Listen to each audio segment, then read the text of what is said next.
don't want to forget your earrings. Then it looks weird, man. Okay, then I'll also take one off and then we'll twin. Okay. How's that? Yeah, I think it looks better. No. No, it looks better and intentional. Hello everyone, welcome to my channel. I am Puseletso and I am sitting with Olerato. Lerato, please introduce yourself. Yeah, hi guys. It's so weird. Hi guys, I'm Olerato. Currently I run a podcast called The Journey and Earth, the podcast. You can find it on YouTube, you can find it on Apple Podcasts and all the other pods. And I'm a mom of a beautiful daughter who's, let me not say much. Yeah, that's about it. It was interesting. It was very interesting.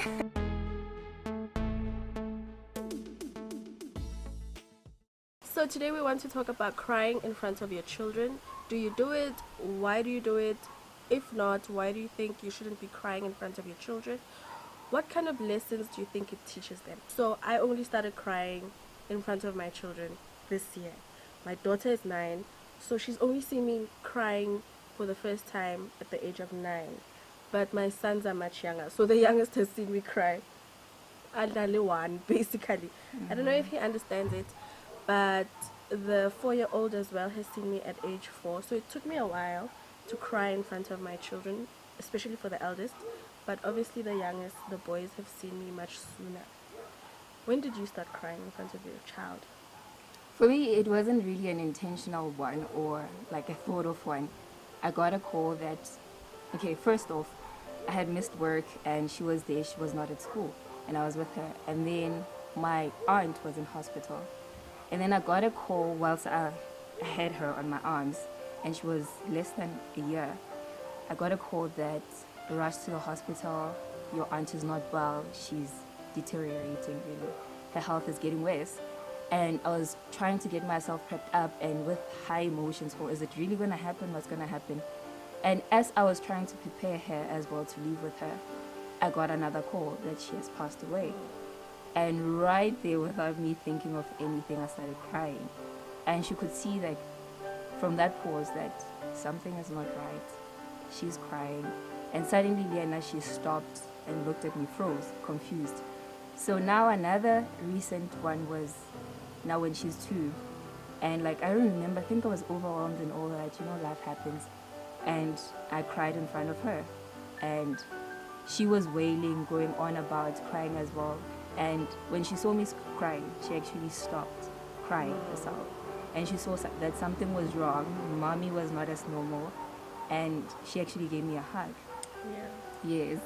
So I think for me, crying then became something that created a relationship and a safe space to actually be emotional. Yeah. Yeah.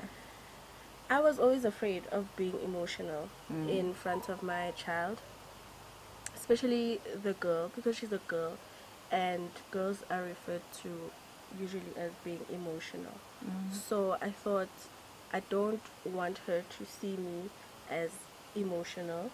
I don't know why I thought that, or if it even makes sense.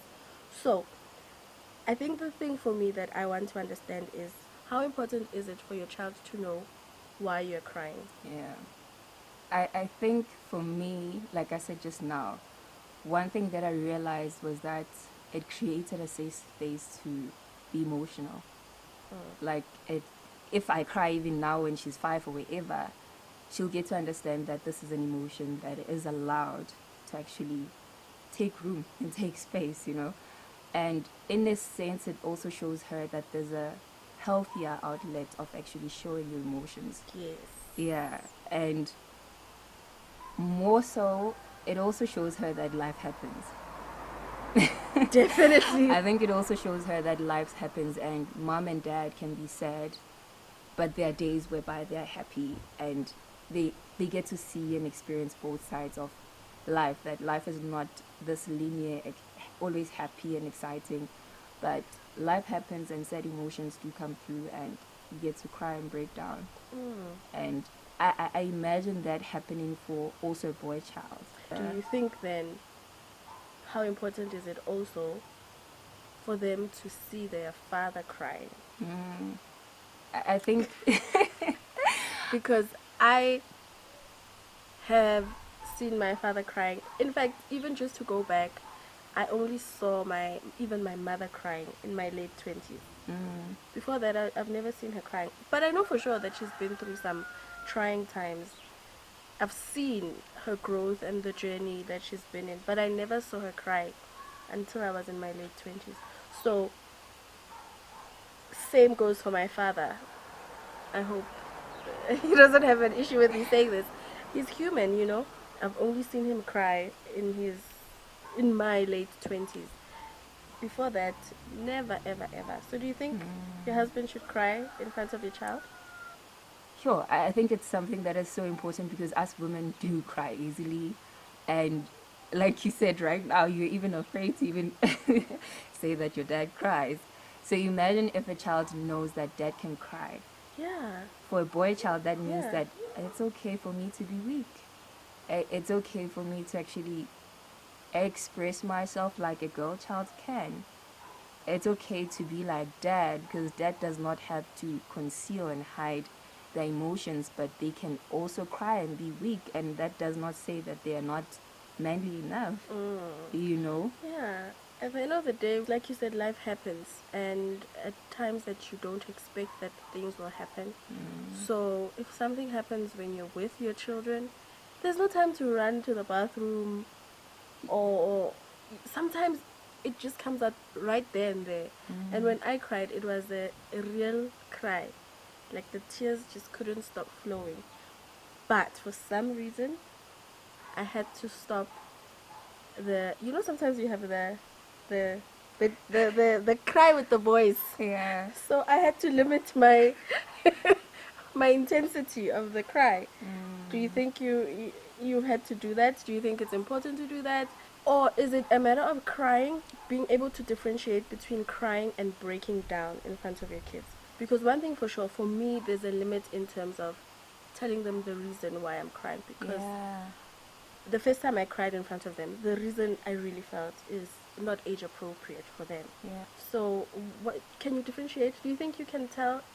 She can tell, "Mommy is breaking down. Mommy is just crying." How far does it go? How long should you cry? Like, can you cry every day? Are there limits? What do you do? There should be a certain dosage to it. No. How? No. Wow.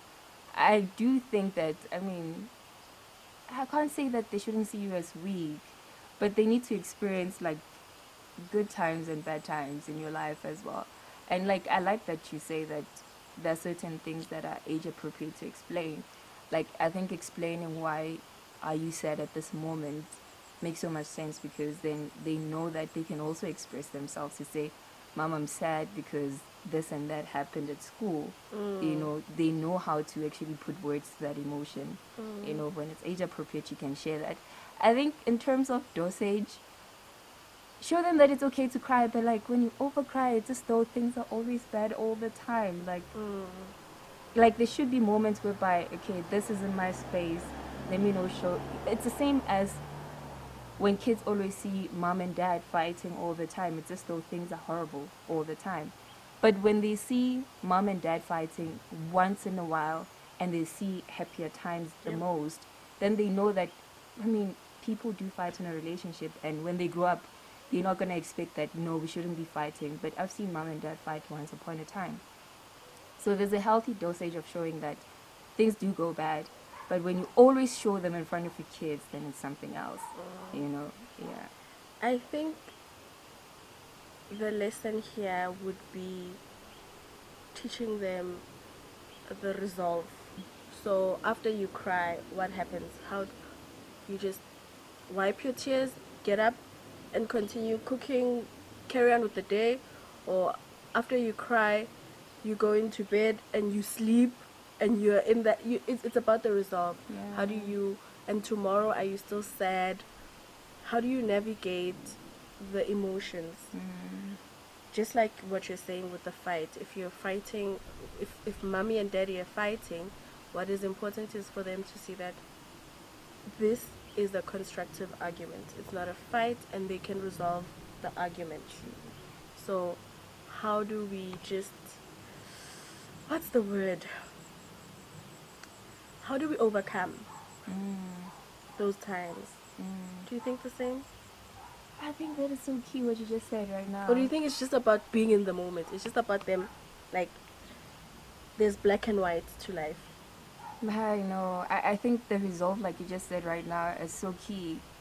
Because, I mean, expressing such a deep emotion in front of your kids and then standing up and going to wash dishes, just though you didn't deal with it. So someday they're going to see you break down again because you didn't deal with it at that moment.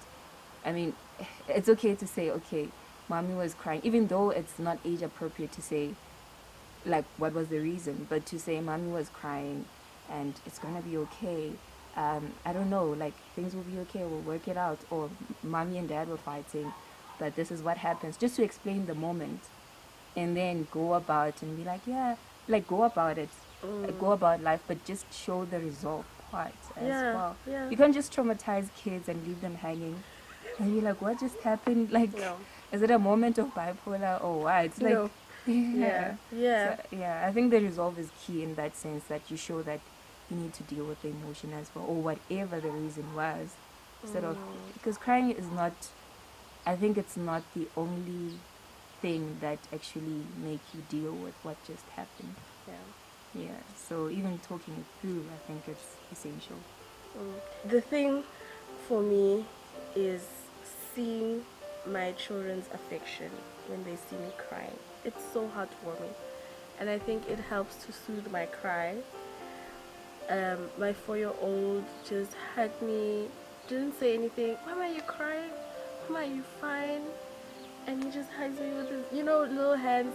And my daughter gets me some tissue, wipes my tears, and because she has more of an understanding, even the next day she asked, are you fine now? Are you okay? Are you feeling better?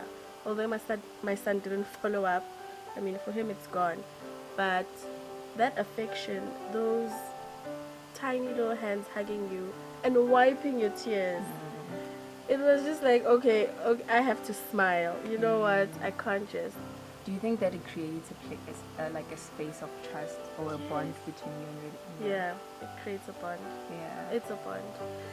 So yeah, please let us know. I don't know if you have cried in front of your child, and if you think that you will still do it again. Personally, I would say dosage is important. I mean, if you're crying extensively, it might mean that then the problem is deep and you need to get help, So I've only cried, I think, twice in front of them, and I think that's enough for the year. I think,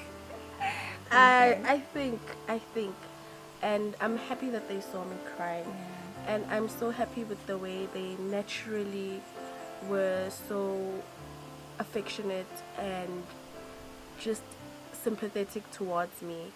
I think society always gives us one narrative of how things should be run in a relationship. So I think it will be refreshing to actually see daddy YouTubers or like dad influencers. Yeah. So I do think that it's time. Yes. So if your baby daddy, your husband, your boyfriend, your brother, your uncle is confident and not shy to be on camera, can they share that with us, please? Because it would be nice to know a different perspective. Yeah. Yes. So thank you very much for watching. Like I said, I'm Puseletso, and this is Lerato. Olerato is also on YouTube, so I'll leave a link to her YouTube channel.